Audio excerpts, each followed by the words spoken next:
This is Basket Case Clubs, CPR Group's podcast where we turn basket case clubs into showcase clubs.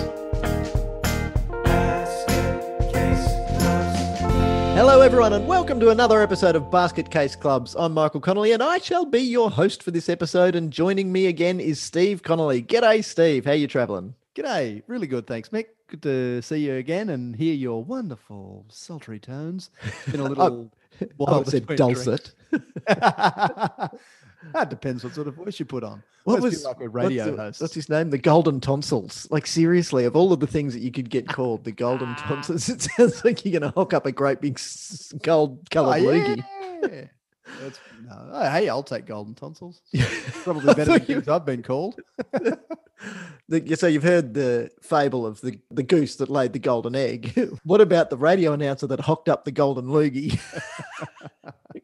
Hang on, isn't that an Australian award? The golden loogie, the loogies? No, that's the loogies. Downhill from the start. Oh, so it's obviously been too long since we've hit that record button when we've been nattering to each other. Obviously. So today we are taking a journey down the professionalisation of sport. This is something that we talk about a lot, and professionalisation, as we talk about it, is different from professional. So we're not talking about professional support, and we don't seek to pass judgment here on whether you should pay your athletes or not. That's again, that's a business decision, but it's not what we're talking about here. We're talking about the professionalisation of the business model that sits around amateur sport or community sport.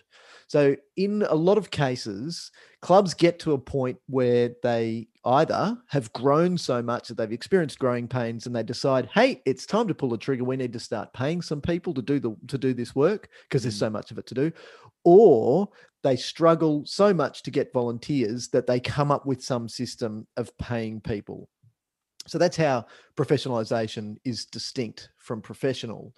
Now, where it all tends to fall apart is it isn't usually one nice, neat decision. So it's not, and sometimes it's not even a conscious decision. It's something that transitions over time. We've been a volunteer organization. Then you start slipping a few bucks under the table to somebody who's doing a bit of work, and and rarely do people stop and make it formal. So what we want to talk about today is how not to do it. And we've got some doozies of stories. And I suppose we do have to be a little bit careful here because we are treading on some pretty contentious industrial relations and human relations and taxation issues and superannuation issues.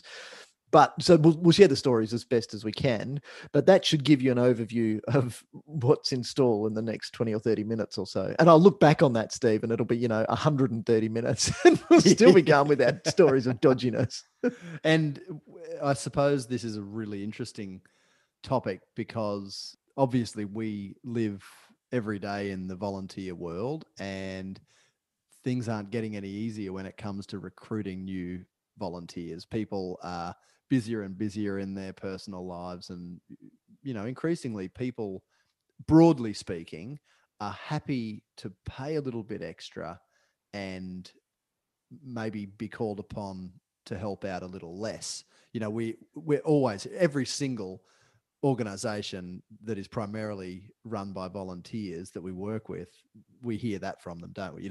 People, it's just getting harder and harder to get volunteers, and the few that we've got are burnt out. They're doing too much each, and for that reason, people are kind of often, I think, clutching at straws when it comes to getting people to help out. And that might be where we see some of this incremental progression of, let's try this little idea to get people to help out. We'll give them a bit of money this way. And then that evolves into something a little messier 5 or 10 years down the track. And like you say, there's often not the very deliberate and formal process followed to engage paid people in the same way that there would be in a professional setting. And that can also be simply because that's what we inherited. Exactly. Yeah. And I know I'll throw an example into the mix during the discussion today. And certainly that's the case in that particular football club with which we work, where probably 3 or 4 years worth of committees. And there's been a bit of change over that 3 or 4 years too. It hasn't just been the same committee carrying on. People have inherited this problem of messy payments, and they've identified in almost every case that it's messy and that they need to do something to fix it, but it becomes too difficult. So they just kind of sweep it under the rug and focus on the on-field exciting, shiny stuff. And eventually it did get to the point where the committee, did something about it. But, and this is such an important discussion because there can be some real exposure to clubs and also to the individual decision makers if things are done dodgily. So let's jump to a perfect world. In a perfect world, we would have a strategic approach. We would say, let's draw a line in the sand and look at all of the jobs that we've got and say, is this a job that I think it's okay to ask a volunteer to do? Or is it a job that I think it's not okay to ask a volunteer to do? Mm-hmm. And there you've got a list of things that could, and in some cases should, depending on the organisation, there are exceptions to every rule, outsource. Yep. So, for example, the example I like to use is after a massive event, I don't really want to be a volunteer who's up to my elbows in other people's shit cleaning the dunnies. We find a point on it. So I don't think that it's necessary. Some people, however, are really happy to do that job. Hang on, are you saying you can think of some volunteers who you'd like to see up to their elbows in other people's? Not volunteers. No, that's a very good point. No, people who have paid damn good money. Yeah. So let's say we've got an event where there's 1,000 people and it's those 1,000 people who've done their number onesies and number twosies at the event. We could then say, if it's going to cost us $100 to have somebody come and clean the dunnies the next day, amortize that cost over those 1,000 people, and it's going to be 10 cents extra that they've all got to pay. And then no volunteer has to do a job that it's okay to say, well, maybe we don't let volunteers do that sort of dirty work anymore. And the same goes for potentially less icky jobs as well. There are some things that clubs just really struggle to get people to put their hands up to do. Staffing the canteen is something that a lot of clubs complain about, and there are a whole host of different types of arrangements that clubs have trialed to operate a successful and, importantly, somewhat profitable canteen. And it fascinates me that we've been doing this for 24 years, and there is such a small number of clubs that have nailed their canteen, isn't there? Yeah, there are so few of them, and it's such a huge issue in so many other clubs, to the extent where people say on the committee, we can't get people to man our canteen, so we're shutting the canteen. What a terrible financial decision that is. But I can understand it. But it could be a good financial decision once you do the maths. Good point. Yeah. Yeah. But rarely have they said, let's make a strategic decision about this. It's just letting the tail wag the dog. And we say, well, we can't change now because Susie's been doing it for all of those years and we've never paid her. Yeah.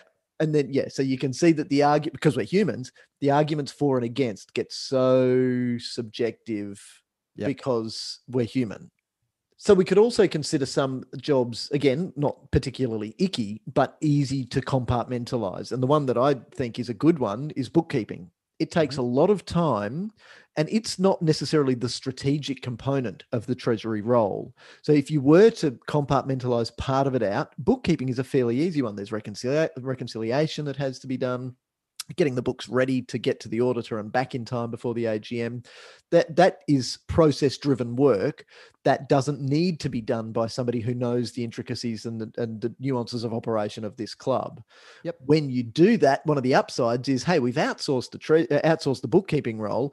The treasury role is now one of strategic importance, where instead of just looking over our shoulder at what we did last month, we can say, well, let's compare what we did last month to the budget that we set for this month, because now we've got two figures. And now by separating it out and paying part of it, the easy process-driven part, the strategy part stays, and it makes that whole role so much more meaningful. Yeah, or in the case of most clubs, let's start to prepare a budget, because so many just inherit the way of financial management from the previous committee and don't prepare even a semblance of a budget, and they just operate based on, if we've got this many members and we've got this much in the way of fixed costs, it's worked for the last 50 years, so surely it'll work this year. And sure, in a lot of cases it does, but you're not going anywhere strategically towards a successful future. You're just ticking along, and there's a huge lost opportunity there.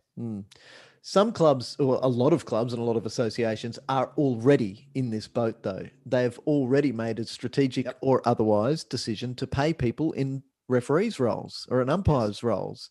Again, it started because it was hard to get people to put their hands up, hard to keep them accountable. What hard to get people to put their hand up to get yelled at? There's Yeah. not many other jobs in the world where you're happily going to piss off half the people watching some activity. Yes, look, there are rules, and if the people complaining actually read the rules, maybe they wouldn't. Oh no, it's because it's sport, and we get emotionally attached to it. Anyway, so that means that it's already happening, but even that, it is not necessarily a panacea, because they're not necessarily, these organisations that are doing it aren't necessarily structuring it in a way that is going to have the desired effect. Yep. So sure, we start paying people, but is it either enough or paid in the right way to encourage the right people to do the job that needs to be done? So yeah, we don't want to cover in this episode how to get more volunteers. We have and we will continue to deal with that. It's probably worthy of about 1 million episodes right there. But this is about what to do when you get to that point of not having volunteers and realizing that you need to start paying people. And it's about doing it the right way and avoiding all of the dodgy ways that you could do it. And there are plenty of dodgy ways. One of the things that clubs start to do when they get into this is the volunteer levy. So this is the concept here, I suppose, is sound in theory, but there are a lot of political systems that are sound in theory. The idea is that if we charge a fee, so every member has to pay an additional amount, and they settle on some nominal amount, maybe $50. So $50 at the beginning of each year, everyone has to pay this levy. And then if you volunteer a certain amount, then you get your money back. Okay, on the surface, it sounds reasonable, and so many people advocate for this. We never have, because we've looked into it from the human perspective and seen that if we have a system that says, right, you pay $50, and then some volunteer for whom it will be another job, will then track who does what work for a whole year to see if it's worth us giving you $50 back or taking $50 off your next year's fees. The other problem is that often management committees and treasurers aren't equipped with the understanding of how to account for these volunteer levies. So it'll often be recorded as these extra little bits of money, the $50 from each family or from each registered player, will be recorded as income, whereas it's actually a liability, because if everyone does their however many hours, 5 hours, and earns that money back. So this is, if the money's going to be reimbursed at the end of the year rather than just taken off your levies next year, you actually have to have the cash to give back to the people at the end of the year. So it should be recorded as a liability, and arguably it should be recorded as a liability even if you're going to take it off their fees next year. So it gets complex, and it's more complex than probably the benefit that it brings about in terms of people who weren't already going to volunteer. And like you say, the person who is given the responsibility for tracking the work done against the volunteer the number of hours needed to earn your levy back are already bloody busy. They've got enough jobs to do. Don't give them another one. Yeah, that is of absolutely no value. So there are exceptions to every rule, including this one, but there are two large camps here when it comes to the volunteer levy. You've got Camp A, which are the people who say, hey, I don't mind that I've paid this $50 levy. I'm going to keep doing the work anyway. So keep the money and let me just do the work because I love this club. And then you got the other side who are saying, $50? Are you kidding? Take my stinking money. Yeah. Yes. Not do anything. Scot free for $50 for a whole year. Yes. I'm buying a lack of guilt. yeah. $50 is bloody cheap. It's a cheap lack of guilt price, isn't it? So yeah, there's so many things that are wrong with it. But the final one, and I think for me, the straw that breaks the camel's back every time, is the fact that I've got a $50 note here. I can't put that $50 note on the server of the canteen and have it give somebody a bucket of chips. A $50 note can't do that. A $50 note can't run out on the field and blow a whistle. It's not going to solve your problem. If you know what the problem is, strategically frame up that problem and work out what you need to do to fill the gaps that's left, and then structure positions around that. And of course, do it the right way. I've got an interesting case study for you, Steve. Now, as I said at the start, I'm going to have to be a little bit careful in how I frame this.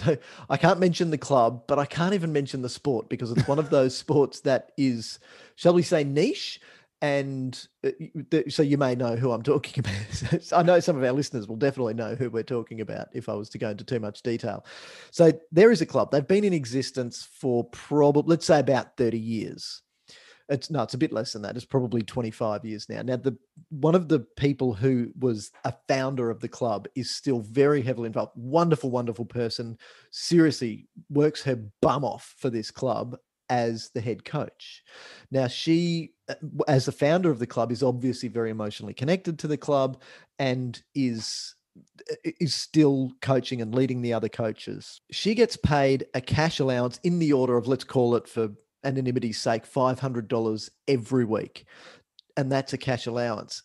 Now, the committee knows that they could be in trouble because it's certainly something that every time I'm talking to anyone from this club, I say, so have we sorted this out yet? Oh, we're getting there. But they continue to put their heads in the sand and just completely ignore the problems. So they're paying her based on what's called the hobby form. Now, we'll just delve into that a little bit. The hobby form is actually called a statement by a supplier, and it's really important in Australian law, in Australian taxation law, and under the Goods and Services Tax Act, because it's the reason why, as a supplier, I can tell you, a business, that, hey, I'm just doing this and I don't expect to make $1 squillion out of it because I'm doing it as a hobby.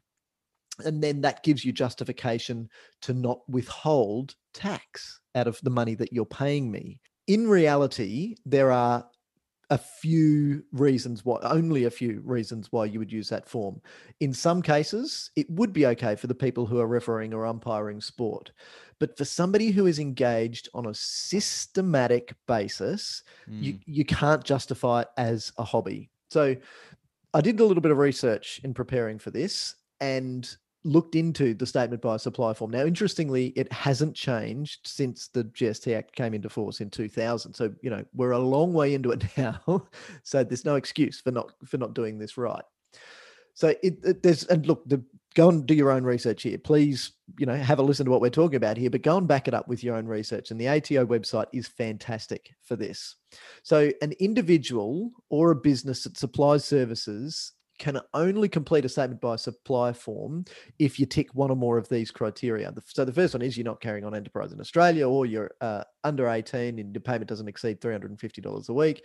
Payment doesn't exceed $75 on its own. Then the supplier the payment relates to is wholly input tax. So that, they're technical and they don't really apply here. But have a listen to this one. They are an individual and a written statement is provided to the payer. So the person provides the written statement to the club to the effect that the supply is either made in the course of or furtherance of an activity done as a private recreational pursuit or hobby, which would be the case if I was building little timber trains for sale through a men's shed or something. Mm-hmm.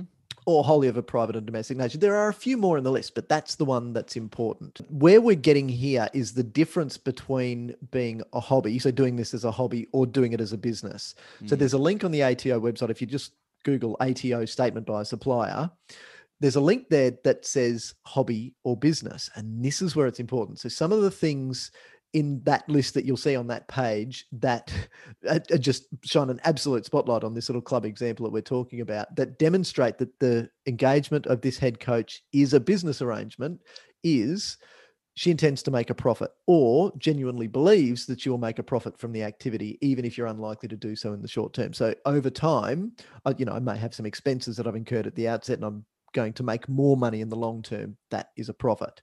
Yep. Here you go. You repeat similar types of activities. So it's the same time, same class every week, week in, week out for all of 4 school terms. Pretty similar. Yep. The size or scale of the activity is consistent with other businesses in your industry. So if we compare this club with other activities, and we can certainly go into the commercial realm here and say somebody who's a PT, for instance, or a boot camp operator, it's very similar in nature. And your activity is planned, organized, or carried out in a business-like manner. Now, you can't say that any of those don't apply in this example. Yes, she's going to make a profit from it. Yes, it's similar activities week in, week out. Yes, the scale is consistent with what others would be paid in commercial activities elsewhere. And yes, it's planned, it's organized, and it's carried out in a business-like, and here, definitely a systematic manner. Yeah. This is interesting because I know that this form referred to colloquially as the hobby form, is really commonly used in refereeing and umpiring, as you said. And typically that's managed at the regional, in my experience, that's often managed at the regional association or competition administrator level. If it's that regional association that does the engaging of the referees, so they might be the ones with whom the statement by a supplier form is signed by the referees or umpires and held on file, even though it's the clubs that make the payments. But it's interesting that refereeing from one week to the next is a similar type of activity. But I wonder if there's consideration given there to the fact that referees move around and the refereeing happens at different times, and it might be different age groups or levels of competition that they're refereeing. So there's enough variation there to ensure that there's qualification. But this highlights the importance, as you said, Mick, to go and do your own research and not to just assume that it's okay to be paying people using this tool. Yeah, and if you are, to continue your example, if you are a referee or an umpire, how much money are you making? Yeah. Is this what you do for work, or is this what you do as a hobby?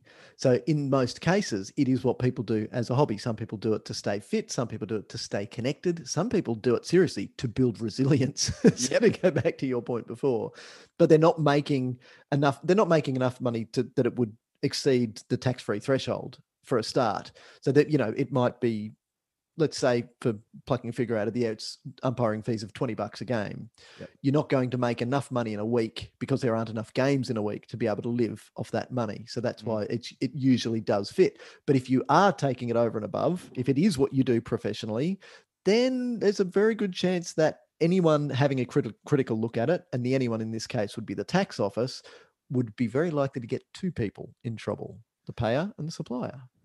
It's a pretty important anyone to keep happy too, the ATO.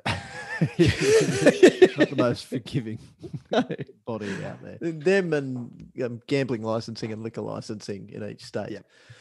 So there are some problems when you do the dodgy. And now this club thinks that they're doing the right thing because they're doing the right thing by our club's founder. We certainly don't want to annoy her, but it's going to be too much work if we have to become an employer and we have to then withhold tax and we got to withhold super and we're going to have to pay WorkCover.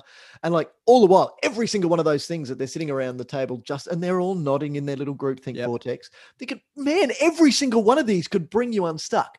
So I want to run through some of the problems here, because although this story may be a little more extreme than some of the others that our listeners are thinking about, there are some significant problems here. Number one was, for this poor girl, when the club shut down in 2020, there was no JobKeeper. There was no way that this club could apply for JobKeeper payments because there was no record of her having received any money. They got no help at all. The club had to shut down, but she got nothing out of it as well. So she had no income for that time. Is that right? Is that, So they think they're doing this poor coach a favor, and come some unexpected and far out eventuality like a global pandemic that leads governments to make decisions that shuts clubs down, they're not doing her any favors, no. And this is not the last time that club or, clubs are in general are going to be shut down for some reason. And so to just say, oh yeah, but that's never going to happen again, doesn't cut it. Yeah. So it's really clear when you dig in, I'll get back to this. When you dig into it, it's very clear that this lady is an employee. Yeah. It's systematic enough. It's businesslike enough that any reasonably careful or prudent person who looks into it is going to say, no, that's an employment relationship. Therefore, the club should be withholding tax. Well, let's go through it. They should be withholding tax, and they're not. They should be paying her superannuation, and they're not. Now, that's really important, because if you mess up with super in Australia, you get fined so heavily, as you should, because that's what looks after somebody in the future. But it's also bad for her because she's got no nest egg.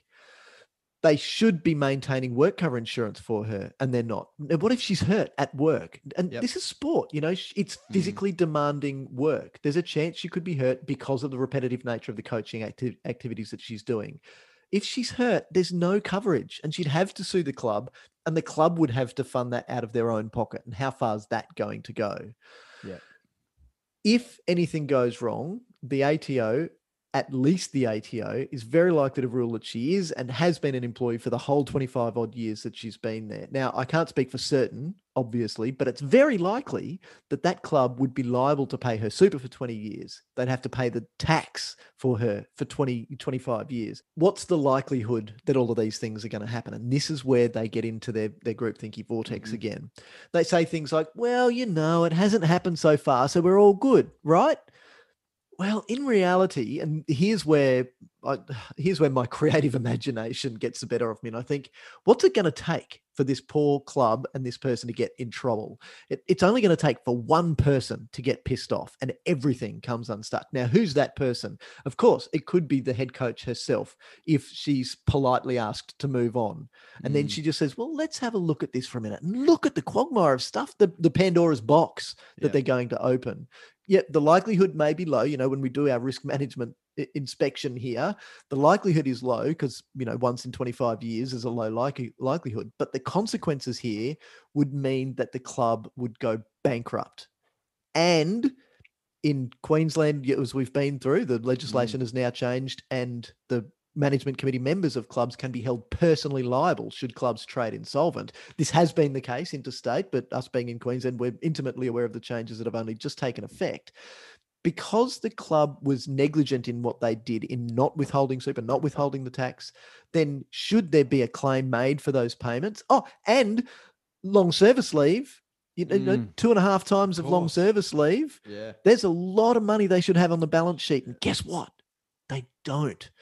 So, that's catastrophic for the club and financially terrible, potentially, for individuals who are running that club. So that in itself is, it may seem like doom and gloom. When I paint that picture for this club, they say, oh, yeah, but Michael, it's never happened before. And I make it perfectly clear to document all of my advice that I've given to this club, by the way. So it's important to consider that things can and do go wrong. So you need to do everything you can to insulate yourself against those things going wrong. And as we've discussed in the world of sport and in clubs, people do get pissed off. The dynamic of management committees changes over time. And countless times in my experience, I know of people who've set up a club and then within a few short years, new people with very different philosophies come in and that person is to some extent ostracized and feels as though people have come in and taken over their turf and shit goes south really quickly in some cases. So don't just tell yourself that it's never going to happen. Don't tell yourself that, oh yeah, but she loves our club and she would never do anything like that. And so the example that I referred to earlier was far riskier in my initial assessment because that particular football club that had this same sort of thing going on, but not just for one coach, but for a good handful of people, was paying out between $200,000 and $300,000 a year in unrecorded payments like this. So there would have been massive liabilities if, again, one person from amongst the good number who were being paid these off the record payments cracked the shits and wanted to cause trouble for the club. And it could be something completely unrelated. Sure, it might be one of the staff members, the employees who crack the shits, but it doesn't need to be. It could be someone who just knows that's going on, who wasn't selected in the first team that year and then said, oh, I'm going to get back at them, and then completely undoes the whole... the club's doing the wrong thing.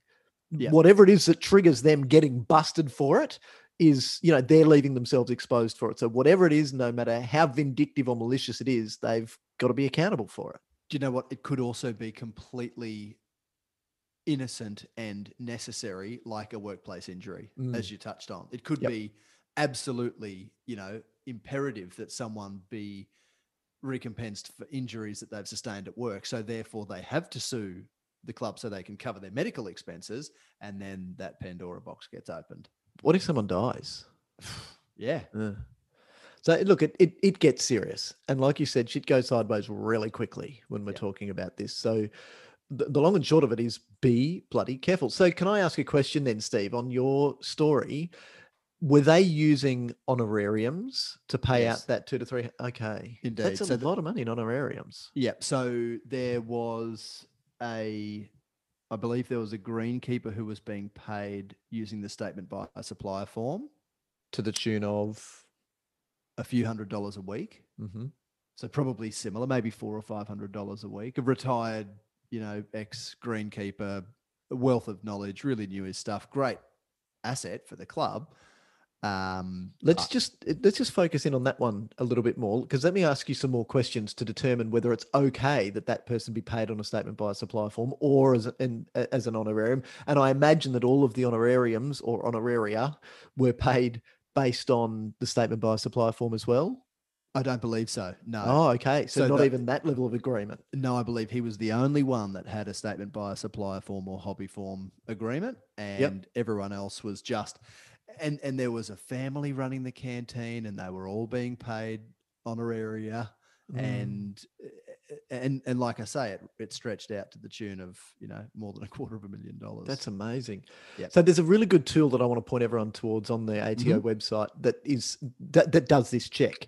Are you an employee or are you a contractor? And it's really simple, and it would apply beautifully in this case. Good. Yep. So some of the questions. Now, I did this tool for my example, and guess what? The answer came back. The worker is an employee and you need to pay super. That was the answer. I've got, in my notes, I've got that in inverted commas.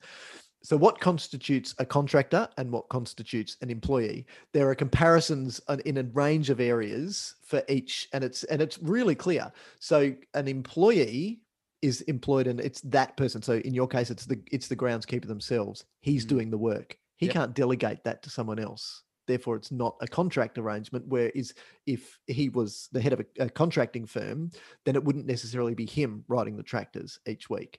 So the answer there is employee, not contractor.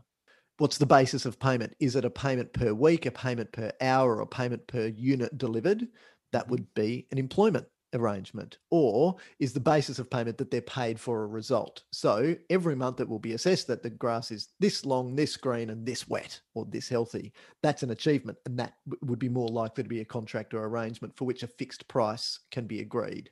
This is the one that I was thinking about as you were talking about it. Who provides the equipment and tools? Does the greenkeeper, in the money that he's paid, does he go out and buy the hydrotetrosulfide chlorate to go and fertilize or irrigate or whatever you do with hydrotetrosulfide sulfate? Or does the club provide that and he simply uses it? Who owns the tractor? Who owns the mower? Who owns the whippersnipper? Who owns the leaf blower? The club, all of the above. And if he was to go and make any purchases, it would be club money, for instance, with the club debit card that he would have for last minute purchases that he needed that day. So, didn't have time to organise a payment by a couple of committee members. So definitely club money. Yep. Who absorbs the risk? If something goes sideways in this case, is it the contractor who is contractually liable, or is it the employee? No, it's going to be the club, isn't it? So therefore, again, ticks the employee box. Who has control over the work? Does the club control what the greenskeeper does? Or does the club say to the contractor, you've got control over how it's done, when it's done, and by whom it's done? And independence. So an employee, for instance, it doesn't operate independently of the organization. A contractor, however, does. So if a contractor is, and that, comes back to some of those other points as well. So I think that's 6 things in that list.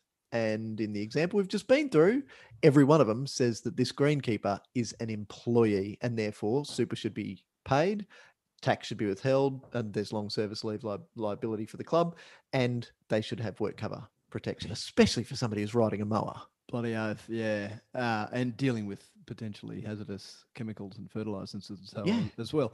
The last couple are interesting in this case because of this guy's knowledge, experience, and skill set. He was probably given, carte blanche to some extent. He knows what he's doing, so just let him do his thing. So he probably provided a degree of direction to the committee and had a degree of control over his own work that might not have otherwise existed if he didn't have all of that experience. But even if it was 4 from 6, there's a tool. Well, we don't have to speculate on that, Steve. There's a tool. You go and answer the questions in the tool, and it says if you answer these questions honestly, you can rely on the results of this tool. Oh wow, that's great. That's how good that tool is. Go and use it. Go and use the tool. We have access to that. Guess how much it cost me to do that? 10 minutes? Yeah, 5 well, minutes? not even, and certainly no dollars to log into the ATO website to do it. Yeah.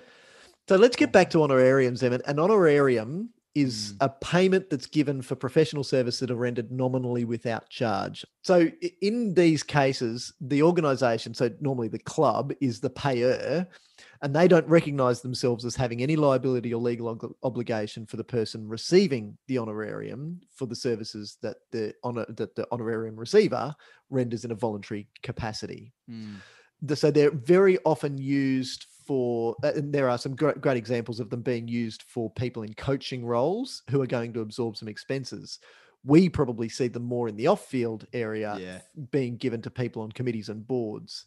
And they cover things like travel, accommodation, and even some prep time for meetings, and the fact that I will incur some expenses on behalf of the club because I'm a board member. And some things which are difficult to track. So you mentioned travel, wear and tear on your car, fuel used to get to and from club meetings and events, maybe some printing, stationery, and office expenses incurred, by virtue of you needing to have that stuff to do your secretary or treasurer job well. And it's a lot of that stuff that isn't necessarily really easy to provide a receipt to the committee for and say, can I please be reimbursed for this exact amount? Yeah.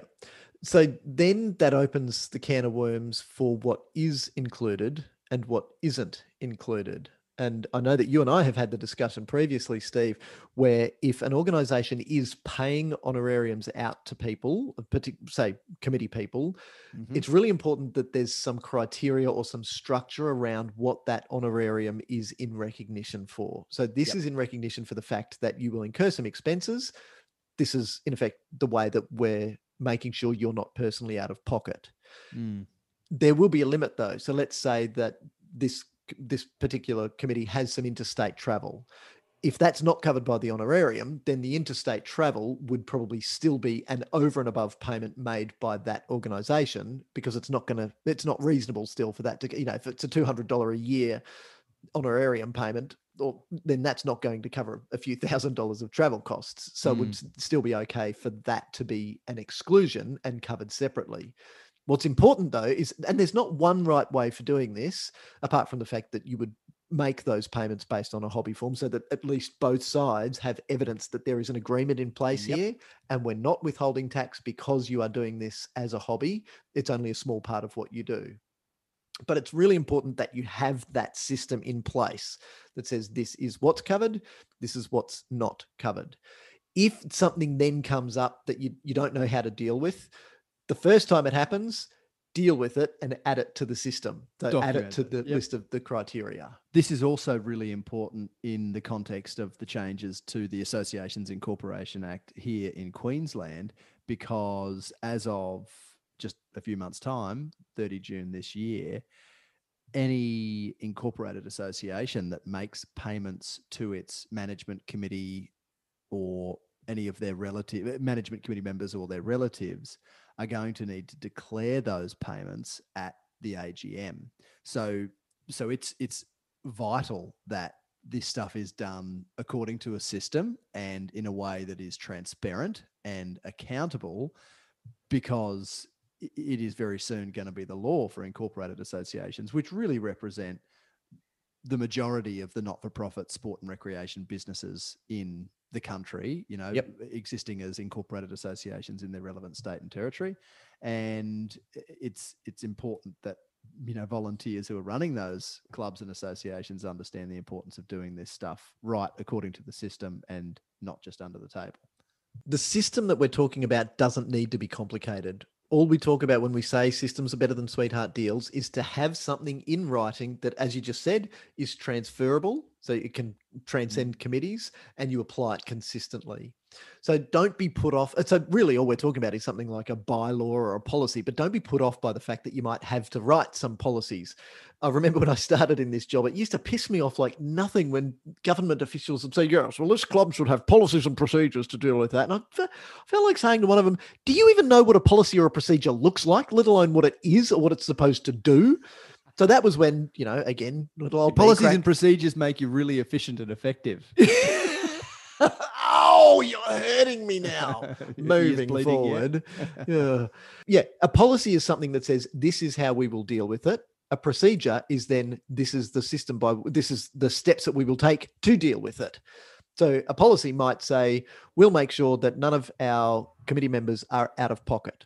The way that we shall do this is to pay an honorarium of X dollars per year in recognition for ... System done. That's it. What's that going to be? About a third of a page, half a page tops. That's all it needs to be. But if you think about the trouble that could save down the track, it's really worthwhile. This has been a really interesting topic. And unfortunately, it's one that rears its head every now and again. So you and I have both given examples that one, yours is well underway to being fixed. And that club, as I understand, are taking all of the right steps now to sort out or to tie up all of those loose ends. They are. It's interesting to note that it's dragging on because the business of running the football club is getting in the way, and I keep reminding them that they've got to be careful not to let it drop off the bottom, because this is actually the most important thing that this committee will do and leave as a legacy, is fixing this problem that, as I said earlier, several committees have allowed to come and go. And once I'm off the committee, I don't need to worry about that anymore. Yeah, and dealing with the flack, because there will be some people, and I know that in football in particular, there have been cases where a regional association, like you said, has said, we're no longer paying cash out of the till to you when you come and ref a game. It's all going through EFT. And the backlash from the refs saying, well, it's bullshit and you can't do that to us. And we're going to spend that money at the bar. Blah, blah, blah. Okay, that is all your problem. We have to be accountable for it. This is serious. This is business, and we're dealing with tax and super and insurance, so we can't screw this up. So you need to be able to have thick enough skin to be able to cop the flack that is likely to come with it. But hey, you can blame us. You can say, hey, you can blame Michael and Steve for showing this that the ATO were going to tell us it was wrong. The problems that you can, so where I'm going with this is, yours is on the way to being fixed. Mine, let's hope that it gets fixed soon, but nothing has happened so far. So I think they are just incredibly lucky. You can't run a business of any size, including a not-for-profit business, on luck or hope. That's not a sustainable business model. There are countless other businesses who have had the book thrown at them, and most of them don't exist anymore, because it's bad enough when this stuff goes wrong that your club won't be in existence anymore. And who's benefiting then? You know, all of those players who can't play here, all of the volunteers who had some way to connect, all those reasons we talked about before, and they can't anymore. Then the council has to step in and take over the facilities and put out an expression of interest for somebody else to come and listen. So you look at like we said, the Pandora's box that gets opened when this stuff goes bad, and it is just not, it's just not worth the risk. Yes, that includes some human risks. Yes, it includes spending some time to get it right. And yes, it includes some costs. But I guarantee that the costs that you pay in paying superannuation regularly, in paying your PAYG withholding tax regularly, in paying your insurance premiums for your work health and safety insurance, it's going to be far less than going out of business because you get fined and sued until you got nothing left, and that it crosses over and there's no protection because we're in an incorporated association. We're coming after you and your house and your boat and your car. Thank you very much. So the takeaways from this episode, where do we start? Go back to the start. Listen again. If you're doing anything wrong, fix it. So they go onto the ATO website. Like, I'm not tongue in cheek. I have been commending the ATO's website since I got heavily involved in needing to look at it through 1999, 2000, through the transition to the goods and services tax. The way that they provide information for not-for-profit organizations is just so helpful. And I'm not being sarcastic.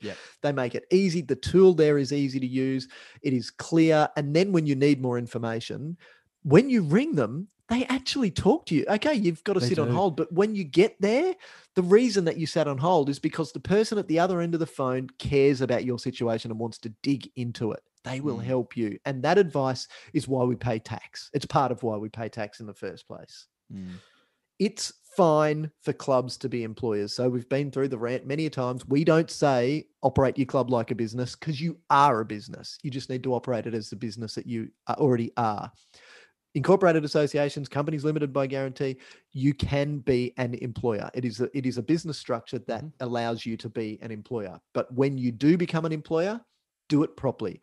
Don't try and pull the wool over the tax man's eyes. Don't try and cheat the super system. Don't try and cheat the insurance system, because it's that sort of stuff that's going to bite you in the ass and it's going to hurt.